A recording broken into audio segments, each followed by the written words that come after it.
another exciting and elucidating episode of the OmniTalk Ask an Expert series. I'm one of your co-hosts for today, Anne Mezzenga. And I'm Chris Walton. And we are the founders of OmniTalk, the fast-growing retail media organization that is all about the companies, the technologies, and the people that are coming together to shape the future of retail. Chris, you and listeners are going to love this session because I'll never forget one of your stories from way back. You were telling us all about when you were a regional manager. Regional manager? What was your, like, at Target? Technically, I was a district manager is what they called it. District manager. Thank you. Oversaw 12 stores, Ann. 12 stores. Yes. Okay. The district manager. I remember you telling us about one time when you told somebody in the store that the single most important thing that they could do to like impact the business in their job was to make sure that a pricing label, a promotion label was on a product. Do you remember that? 100% I do. Of course I do, Ann. Yeah. I'm glad it shows you're listening to me, Ann. That's awesome. I'm always listening to you. But why was that one of the most important things, Chris? If you can briefly share with our audience, because I think it lends itself to our conversation today. Share that anecdote again today. Yeah, sure. I mean, I'll never forget it. I was walking, I think I was walking through a store, one of my stores I ran in Colorado, and I had a team member with me, and I was just walking in the back to meet the manager, and I saw a price sign on the floor, and I said to him, "Hey, dude, pick that up and put it back on." And the guy was like, "No, dude, really? Are you serious? Like, you're going to make me pick that up in front of you?" I was like, "Yes. And here, let me tell you why that's important." I said to him, like, because I knew from my merchandising days at Target HQ that anytime we took a promotion, sales were going to go up at least 20% to sometimes as much as 6 times or more. And so there was no single activity that he could do on a given day that would be more impactful than him putting that price sign back on that item. And so I told that story almost every time since. And because I saw the light bulb go on in his head, he's like, "Oh, I didn't know that. You just put that in a context that I can understand." And so, yeah, it's a really powerful anecdote that I think tells you just the power of promotions and getting them executed correctly at the store level.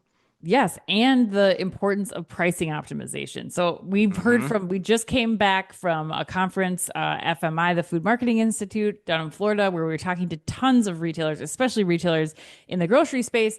They're all looking into how they can like optimize pricing because of how impactful that is to getting customers in the door and retaining existing customers. So, Chris, I did some digging and I found someone who can help us, who's an expert on this process about how retailers can get their pricing strategy in order and also provide better customer experiences as a result.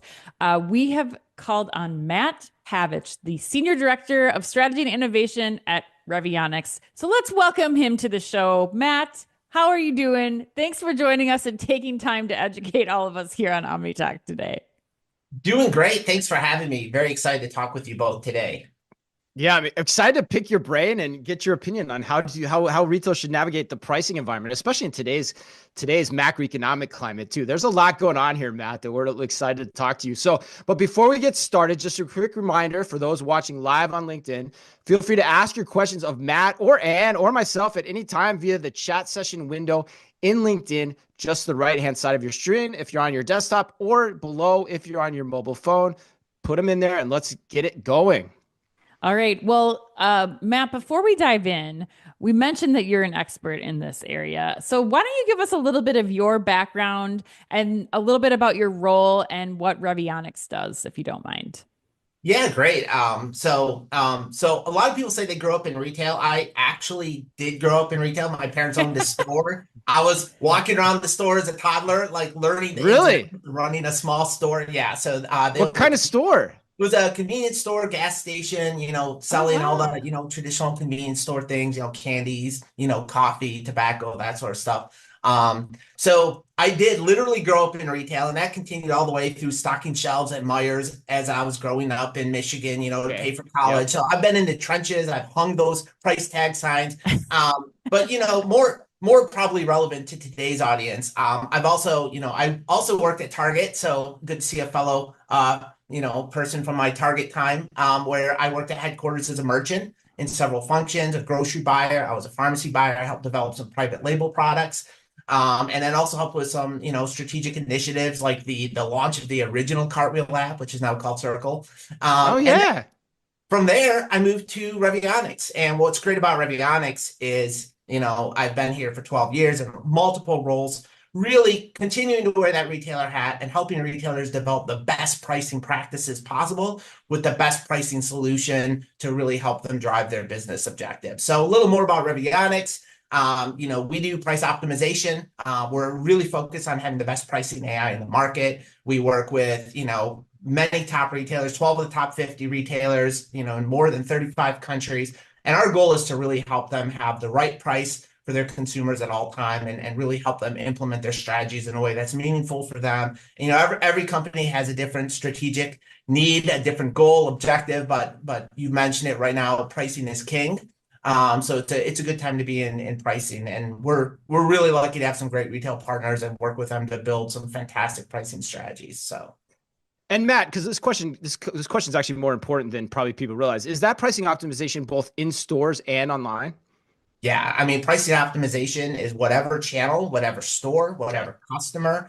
It's base, it's promo, it's markdown, it's those TPRs, it's all the things that really matter. It's making sure that you have the right and analytics to say, hey, these are the items that are most important to price, for your customers, and then having the science to help you figure out all the other stuff, along the way from how do you make up the margin on the back end if you're really working to grow your price perception on some key items. So interesting. All right, so let's get started with this. Let's get this webinar kicked off here. So, pricing, it's not a new thing. I mean, retailers have been trying to get right price forever, but it's more complicated now than I think it was probably 20 or 30 years ago, because customers can see your competitors' prices online at any time. Hence why I asked that question via their mobile phone while they're shopping in your store. So give us a little bit of the landscape here. What is going on right now that makes this a particularly complex battle for retailers? Yeah, no, it's a interesting time to be in pricing. So you have what you just called out. You have the most competitive era ever in pricing. I personally, when I'm shopping groceries, I will have multiple tabs open to see, because it comes to my door. Really? Yeah. Wow. So you're a super grocery shopper, Matt. Like you are the powerful grocery shopper that most powerful. And he knows the game too, right? He knows the pricing. When you have the inside track, you know the different pricing things going on, right? But I will say, look, people have access to a wide range of retailers online, in store. They have different ways to have the product delivered to them. They have different levels of convenience. So it's hyper competitive. Coming off of that, we're coming off of, multiple years of inflation. Consumers are down trading in record numbers, and that down trading can be anything from looking for more promotions to switching the retailer to shop at a more affordable retailer to trying more private label products, right, to trying to volume purchase so they can get more bulk, more warehouse, those sort of things, right? Bigger containers. So they're trying everything. So they absolutely need to find good prices, and they are voting with their share of wallet, and they're making that decision every day, live in real time. Also, the data is getting better. The speed is getting better, right? Retailers who used to price once a month or once a week are now pricing weekly or daily, right? It's at a different speed. And now we're coming off kind of the peak inflationary concern, and now we're moving into a period where we have to worry about tariffs. And there's some other supply chain challenges that are kind of creeping up on the horizon, and crop shortages, which could lead to supply chain challenges that could lead to higher pricing. And you mix all of this together, and retailers really have this unique puzzle where they're really trying to, continue to win over those loyal customers with the right prices on the right products and the right promotions, while also trying to figure out, hey man, my costs are going up, or they will go up pretty significantly with tariffs. Like, how am I going to balance this out, and how am I going to do this in a way that really meets all my business objectives? Matt, you also mentioned something that got me thinking too. Like, how much do you at Revionics, and how much do you consider like all the other factors that go into the final price, like the shipping costs, the assembly fees? Like, that is an interesting dynamic depending on, which vertical you're talking about as well. Yeah, I mean, the one thing that's true about retail is every vertical has unique challenges. They have different mix of base, promo, and markup. Even within a vertical, you have your high-low versus your EDLP retailers. It really comes down to, the more data you have, the better informed decisions you can make. So we meet a retailer where they're at in their journey. But the reality is you want to make data-informed decisions And, if you have that information, you can use that information to do a lot of things. So some of the things we're talking about here are things like pricing architecture, right? So just making sure simple things like a strawberry yogurt is priced the same as a blueberry yogurt, right? Seems simple, but without, a system and a structure that can sometimes break, or making sure you get a better deal on a, Never thought a about 12 that. pack than a 6-pack, right? Right. Yeah. I want to get a better Right. price per bar or per, whatever, per ounce, right? So there's some simple rules, but then you get into some of those more interesting, complex guardrails like, hey, I just, got a price increase on a product that I took a price increase on, or, I'm thinking of doing a price increase, but I already did in the past 3 months. So maybe I don't want to do that.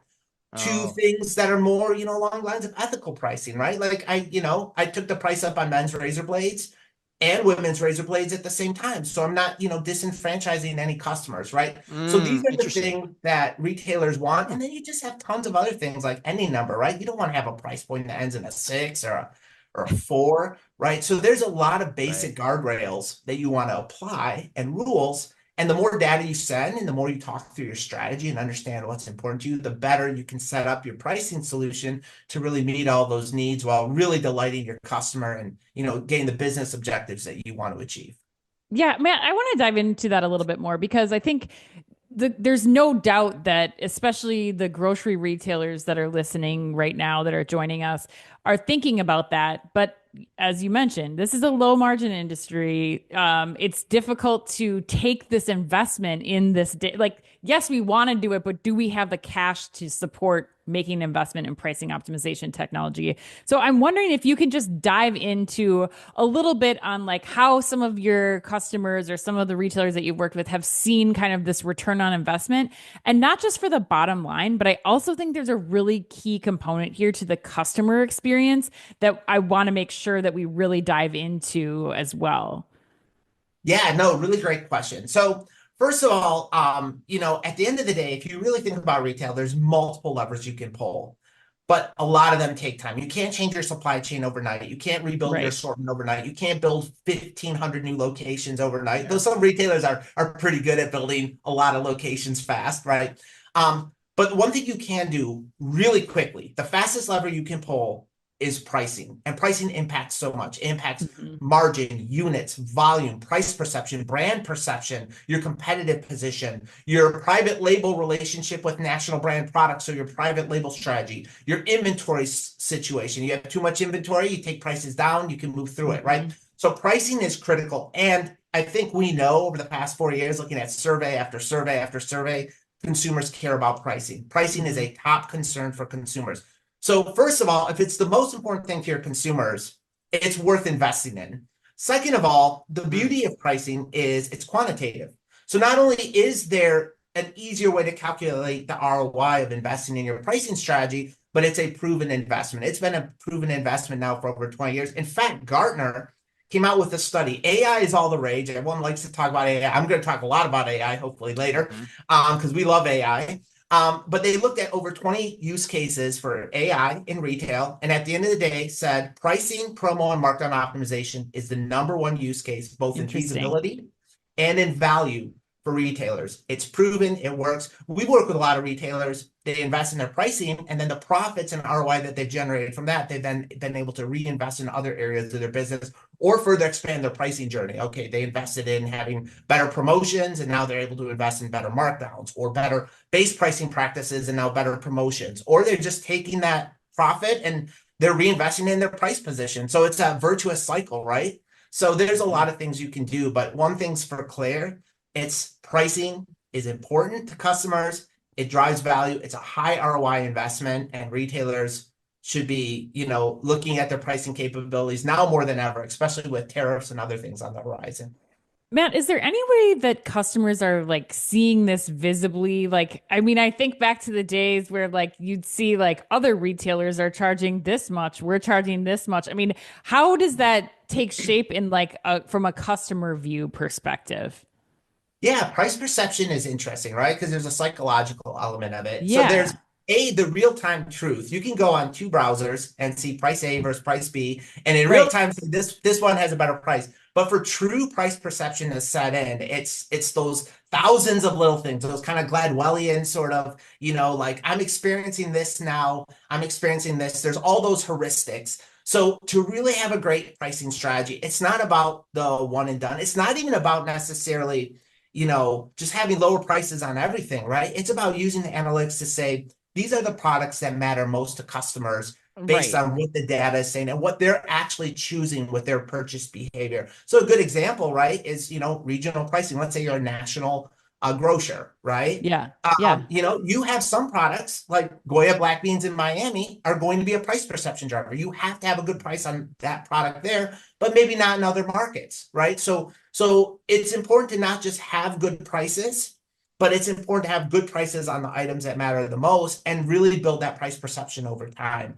And we've seen fantastic results from customers who have really invested in their price perception over the past year. In fact, during peak inflation in 2022, when retail was growing, around like 7%, Walmart was about 7%, Amazon 7%, NRF estimates around there too. Like our customers who were using optimization to enhance their price perception, they were growing around 10% and doing that at a higher profit. And as we know, 2022 wasn't a great year for profits for a lot of retailers. Mm-hmm. So it's proven it works, but ultimately it has to be about your consumers. You have to have the right price promotions on the products they care most about and the markets and channels they care most about. Well, and I imagine that this is getting even more complex. Like I'm thinking about when these products are taking off on like TikTok or on social media or something like that's something that you're going to suddenly get a flood of traffic with. And if you don't have something set up to quickly respond to that pricing, like price perception isn't just like what's in the circular every week. It's now like, what is your price on, the black beans or the cool new freeze dried candy or something like in that moment, right then and there when people are going to start flooding the stores, right? Yeah, no, it's moving faster than ever. In fact, if you look at different studies on how different generations like even build their meal plans and their recipe ideas, you'll notice TikTok is actually a major influencer for building a meal plan, right? I'm kind of an old dude, I'm Gen X, right? Like I don't get recipes off of TikTok, right? But like younger generations are, and Gen Z is growing, they're exploding, right? So you do get these trends. So you need to have scientific models that can really understand what is causing the trend? Why is this thing growing? Why is it not growing? What should we do? How do we react? But also you need to have the processes and the technologies in place to execute those pricing strategies or make changes in real time. It's happening every day. Kind of a fun story. My son also works at Target. He's frontline trenches. He's, working, stocking grocery shelves. And, one day not too long ago, somebody came in and asked about Stanley Cups and where could they find Stanley Cups. And we live in Texas and like we grew up in Michigan. So, we think NHL immediately. So he was confused. He's like, what's going on? Why do people in Texas suddenly care so much about hockey? And so it's interesting how these trends can just happen so fast. And you just have to have the model, the technology, the processes, the people, and a strategy that's really willing to react in real time. And we have some retailers who can take their prices down to match competitors within 15 minutes. So like there's a lot of different things, but the faster and smarter you can move, the better you can position yourself to have a really good price in the market on the items that consumers care most about. Wow, Matt, to hear you're a Gen Xer, as a fellow Gen Xer, man, I wish I looked as good and as young as you do right now. Man, you're making me feel jealous. But the other thing I want to just call out too, like, this is why I love doing this show, because you gave me and all of us watching a new way to think about pricing. Like, I love how you said, because I've never thought about it before, like pricing is the quickest lever that you can turn and also the lever that your customers care the most about. And so when you put it in that context, it is a really interesting context shift for retailers when they think about where to invest their money. All right. So with that said, I want to shift gears a little bit because there's been a lot of talk of AI and the things you can do with AI in regards to pricing. But there's also been some concerns in the industry about how that could potentially lead to unfair pricing practices as well. So how do you respond to retailers in general that, present you with those concerns? Yeah, I think it's actually a really good thing to have concerns about any new technology, including AI, right? I think it's important when you're investing in something and you're trying to figure out your vision for the future that you're really considering all the facets of what you're investing in, right? And AI is no exception. I mean, I call out my son, I'm going to call out my daughter. She's a writer in Hollywood. There's obviously concerns about Gen AI there, right? So, Right. different industries, different things, but in retail, here's the thing I would say about AI, right? Again, Gartner, they came out, they said, it's the number one investment from a pricing perspective that you can do in AI. The other thing is that AI is proven. AI has been used in pricing for over 20 years, and it's a very quantitative thing. And we at Revionics and other companies, I'm sure, who are using AI, if you're doing it right, you're setting guardrails. So I talked about some of those rules and guardrails, things like not taking prices up on, women's razor blades without men's razor blades, or not taking two price increases at the same time, right? So to build a really good pricing solution that leverages AI, you also have to build in those rules and guardrails to make sure that when AI is recommending a price, it's following your strategy. It's not recommending a price that ends in 4. It's not recommending a price increase of 35% or 40%. It's not going to take your margin below like -10 on a product, right? So having all these rules in place is important. And then because it's so complex and there's so many moving pieces, you think about things like a do-it-yourself retailer where think of the wall of paint, right? Changing the price on one of those paints will influence all the other paints, smaller sizes, bigger sizes, slightly higher quality versions. You build these complex relationships, or even furniture, right? You raise the price on a queen size bed. What about a king size bed? You change the price there, right? So all of this stuff is highly connected. So having AI be able to solve these complex problems while creating some of these guardrails to make sure that, for instance, you wouldn't take the price on a queen size bed above a king size bed, or you wouldn't raise the price on a small can of paint where it will be higher priced than a large can of paint. These are really, really critical. So I think that that's a major thing, is to make sure when you're investing in AI that you know your strategies, you're talking to your strategies, you're setting those guardrails, right? And that's why our retailers, have been very successful, in building their price perception via AI, because it has prevented them from taking multiple price increases in a row or raising prices on highly, elastic items. Even if you get a cost increase, maybe it's not the right thing to even take your price up if an item is that important to your consumers, right? So AI is proven, it works, it has high ROI.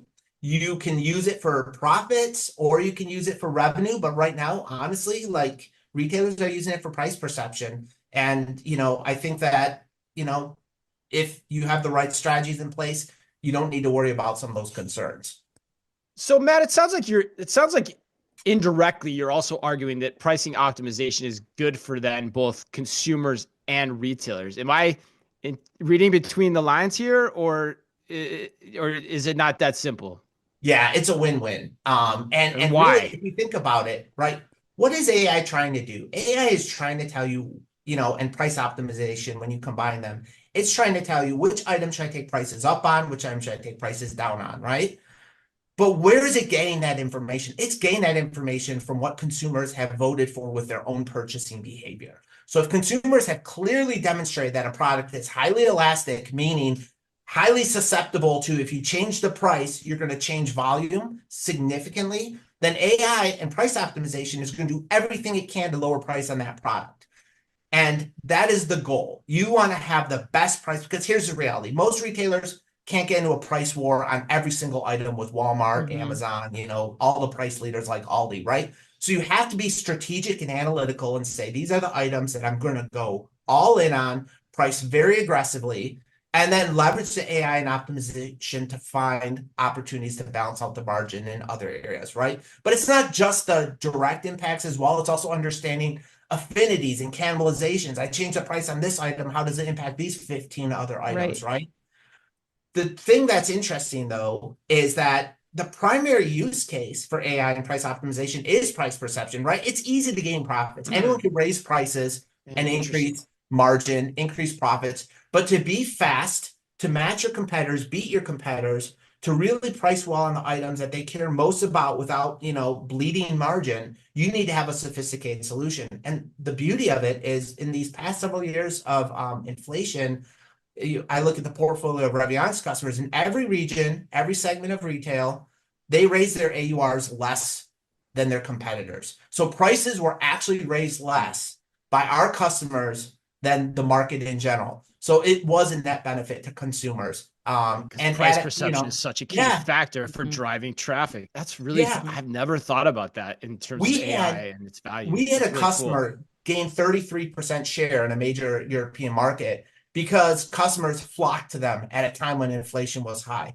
We've had all sorts of wins like this where, gaining share, gaining volume, outperforming the market in revenue. Because at the end of the day, it's really hard when your costs are going up to do it in your head, to do it manually, to do it in Excel, and then to do it across your entire assortment and all your stores. So you really need help to build that price perception, and it really is a net benefit for consumers. And if you're always focused on your consumers, because again, pricing is visible to them. There's a lot of great things in retail, but very few things are visible. Behind the scenes, pricing is the most visible thing. So that's going to be critical, right? So yeah, net benefit to consumers. Yeah, Matt, have you seen any retailers who are using AI for pricing optimization, like in those adjacent categories like you're talking about? Like if you're pricing avocados or something, like are you seeing that like chips might be priced in a certain way? Or like are they doing any like bundling in those scenarios too now that they have so much data at their fingertips? Yeah, no, and actually, I mean that's the critical element of a lot of merchants are pretty good at forecasting impacts, right? They do it a lot as their day job. They work with, their replenishment person. So they know probably if I take my price down 10% on this one item, I might be able to, guess the lift on this one item, right? Sure. But it's so much more complex. What about the affinity to those other products? So, okay, avocado. What about like, corn chips now? I sell more avocados. Right. I might sell more corn chips or bread, right? Avocado toast, right? Yeah. Or what about cannibalization? Okay, I buy more of this avocado. Maybe I'm buying less of something else. Maybe there's something else that they want. Or pantry loading, right? There's certain products like paper towel. Yeah, you can lower price and sell a lot of paper towel, but are people going to use more paper towel as a result? Or cat food or dog food or litter or any of these categories where you're not expanding consumption necessarily. Dog food's a classic one, right? People don't feed their dog more because they got it on discount. So it's good to understand that if you sell more because it's on promo, what's the impact 2 weeks after the promo ends? Are people buying less? Yeah. So yeah, Now, very important. I got to tell you, I mean, as a former merchandising executive in both grocery and in home furnishings, like your queen mattress thing stuck with me. The avocado example stuck with me. I never once thought about the actions that my price that I was taking on price would have on other categories in the store. That was a conversation that I've never even seen before, That never shocks even me. heard. Yeah. So Yeah. yeah, well, and partly it's because you're in your own category of Sure. ownership that you're responsible for, and you want to drive your sales first and foremost, and also because it's too hard for a human to actually comprehend all of that, right, Matt? Like you actually have to have a system that can understand this to the degree that which you're talking about it. Yeah, I mean, we have a lot of great people working in retail, very intelligent. I was a merchant, right? I had a huge category. I was buying a lot of different international food, so I had several hundred SKUs, right? It's just impossible to know the right price point for those SKUs and then really localize those prices to the consumer while balancing your objectives. And even if I could have done that, even let's say I was just amazingly brilliant, and able to solve all that, I still wouldn't have had the perspective of how does this impact my fellow merchants sitting next to me, sitting down. So having that portfolio view and having analytics that can really, so avocado is a great example. Avocado is one of the products that will be hit really hard by tariffs, assuming, things go through, right? 90% come from Mexico, right? The 10% that come from the US rely on, fertilizers and things like that come from other countries like Canada, potash, right? So cost will probably go up on that, right? So this is an example where prices might have to go up on that product. So now what do other produce buyers do?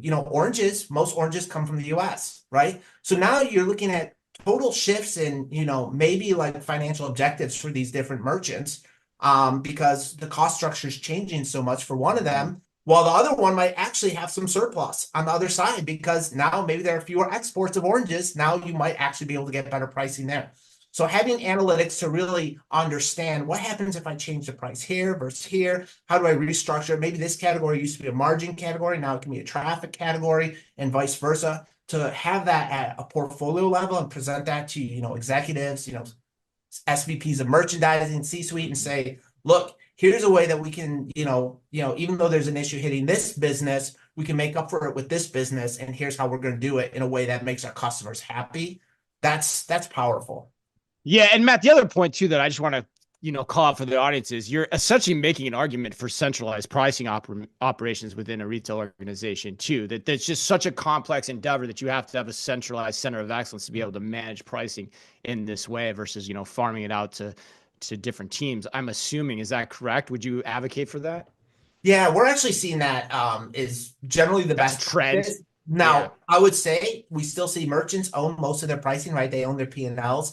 They own their categories. They know their products well. So really the best practice are really well-informed, strategic-minded, analytically thinking pricing teams that are very closely working with their merchants, have high adoption. They trust each other. They are the everyday hero to their merchant. Think about things like vendor negotiations, right? And their vendor partners. I was just going to say, the vendors are an important piece of this too. Yeah. Like, think of that, the ability to negotiate, right? Your vendor comes to you with a 6% cost increase, right? That starts on this date, right? And now you have a powerful analytical tool that says, well, you want to increase my cost by X%. Why don't you increase my cost by only 4%? And here's what I'll do for you. I modeled it out. Instead of taking this price, I'll take this price. Your units will be 20% higher.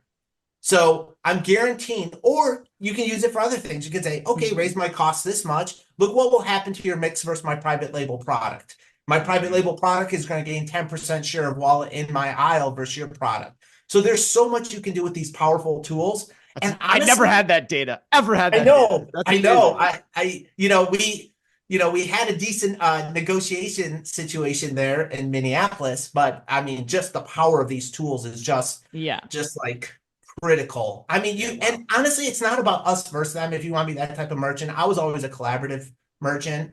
You can make a win-win-win where the customer's winning and getting a lower price, the merchant is winning, and then the vendor is actually winning, and they're getting, better volume, better units. It's not, I mean, if you can model it out and see what's going to happen, there can be some scenarios where everyone wins.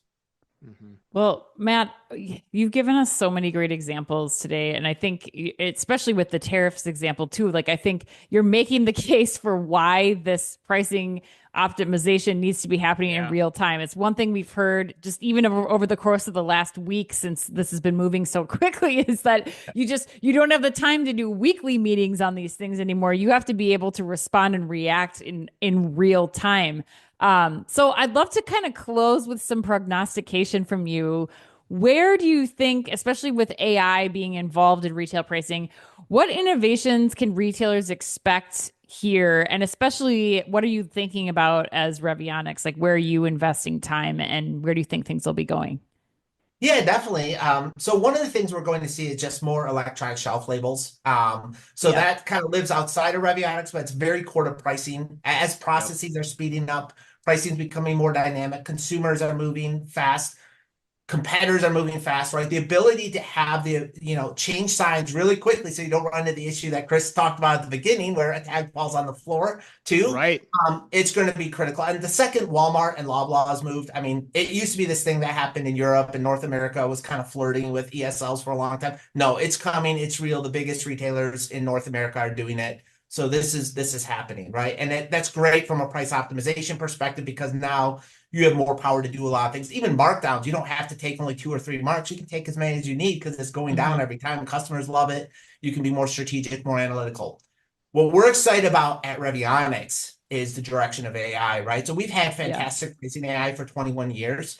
And that's proven it works. Gartner loves it, right? We've talked about that. But now we've layered in Gen AI. And Gen AI enables retailers to talk to their data. So you can really quickly type in a question that says, which of my competitors follow me down when I change my prices in the past 6 months, right? You can, and it'll really quickly give you that answer. You can ask any question. Which stores have the highest price gap versus the competitors? Type it in, boom, get a quick answer. And that's that conversational analytics piece where Gen AI is working with pricing AI to really become like a smart assistant to your merchants and your pricing team. But now we're moving into this beautiful space of agentic AI, which is even better. Now you can literally work with your AI, and your AI will be solving problems for you in real time while you're asking questions to it. So it's not just giving you the information, it's solving the problem, right? The librarian now knows the answer and has read every book. Right. So this is fantastic stuff. Wow. Oh We'll have to have you back, Matt, to talk about agentic AI and what that means for pricing at a future time, because that's a whole nother topic that I think we're just starting to scratch the surface of. And yeah, man, Matt, this has been amazing. I have been loving this. You've been putting pricing in a whole nother light for me, which in many ways that I personally have never thought of. So thank you so much. And if people want to get in touch with you, learn more about what it is you do, learn more about Revionics, what's the best way for them to do that? Yeah, visit me on LinkedIn, Matt Pavich, or M Pavich at Revionics. But honestly, just come visit us at Revionics.com. A lot of great content on pricing, a lot of best practices there. And definitely reach out. I mean, pricing's an amazing place. It's where you want to be right now. Consumers care about it. Tariffs are coming. A lot is happening, right? You have to have good prices in the market, and Revionics can help you with that. So. Well, and that wraps us up, yeah, man. Well done, Matt. Thanks to the big brain on bread on pricing, Matt Pavich, Senior Director of Strategy and Innovation at Revionics, for sitting down with us and taking the time to enlighten us today about where the future is going around this topic. Thanks to all of you that watch us live on LinkedIn, and of course to those that are listening in and watching at a later date. And on behalf of all of us here at OmniTalk, as always, be careful out there.